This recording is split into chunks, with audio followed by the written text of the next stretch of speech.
If you had told me a billionaire's life could change forever because of one little girl standing barefoot in the rain, holding a crying baby, I probably would have laughed and kept on walking. Yeah, that happened. But let me back up a second. It was just another gray morning in the city. The kind of day where everyone moves fast with their umbrellas and their worries. Nobody looking up. Nobody really seeing. And there she was, on the corner, shivering, soaked through, hugging a baby so tight I thought she might disappear if she let go. Her name was Sophia.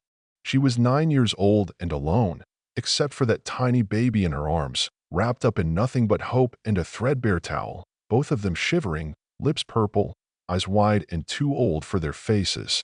People passed her like she was invisible, some giving her that pity look, some judging, most just pretending she wasn't even there, some even muttering about scams and how folks rent babies to beg with. You know what I mean? But Sophia wasn't faking anything.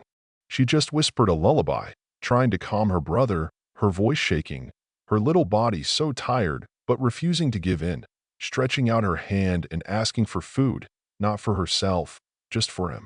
Nobody stopped. Not until Henry Williams, sitting in his black SUV on his way to another $1 million meeting, saw her through the rain-speckled glass. Now, Henry wasn't known for soft spots. 35, ruthless, built half the city's skyline, his name on all the headlines. But he saw Sophia, and something just broke loose inside him. "Stop the car," he ordered, and before he knew it, he was out in the rain, walking straight toward this girl. He didn't even have an umbrella, didn't care. He just needed to know why she was out there alone. He knelt beside her, careful not to scare her. "Where are your parents?" he asked, voice soft, eyes searching. She didn't look up, just kept rocking that baby, her answer barely above a whisper. "They're gone." No drama, no tears, just the kind of truth that hits you right between the ribs. She just wanted food for her brother, nothing more. That was it for Henry. He invited her to come with him, promised he wouldn't hurt her, gave her space, let her choose. And, shaking with fear and hunger, Sophia finally nodded and followed him to the car. He handed her a towel for the baby, watched as she wrapped him with care you hardly ever see even from grown-ups.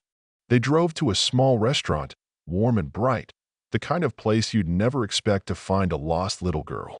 She fed her brother first, one careful bite at a time, only eating when he was safe and full. Henry watched her, something churning in his chest, the image of her seared in his memory. When he asked what had happened, she explained. Her mom got sick. They had no money. She died, and Sophia was told to run and keep the baby safe. No one else in the world left. Henry knew he was supposed to be somewhere important, but that moment at the table, he just couldn't leave her. Eventually, duty called, and he asked the restaurant manager to watch over her while he went to his meeting, promising he'd come back. He left her with money for food, a warm seat, and a gentle word. But as soon as he was gone, Sophia realized her mother's necklace, a cheap, beaded thing full of memories, was missing. Panic set in. She slipped out to search, barefoot and desperate, her whole world in that lost trinket. Meanwhile, Henry rushed back as soon as he could, heart pounding, but Sophia was gone. The manager said she'd just disappeared. For days, he couldn't get her out of his mind, the way she fed her brother, the way she said they're gone, without asking for anything. Was she lying? Was he a fool? He tried to move on, but her memory haunted him. One early morning, unable to bear it, Henry returned to that street and asked around. A newspaper vendor pointed to a spot beneath a wooden awning. There was Sophia, huddled, exhausted, baby in arms, eyes red from crying.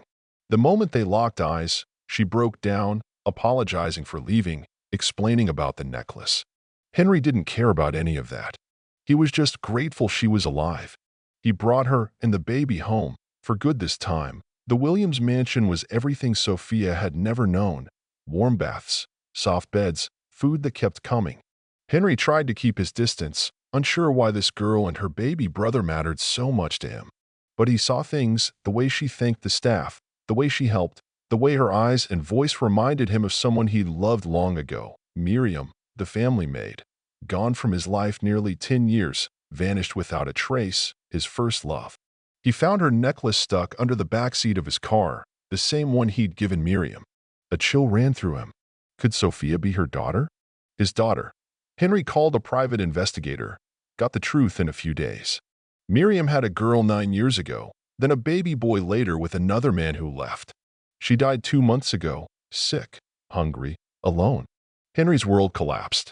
He'd loved Miriam, but after a fight with his mother, she'd vanished.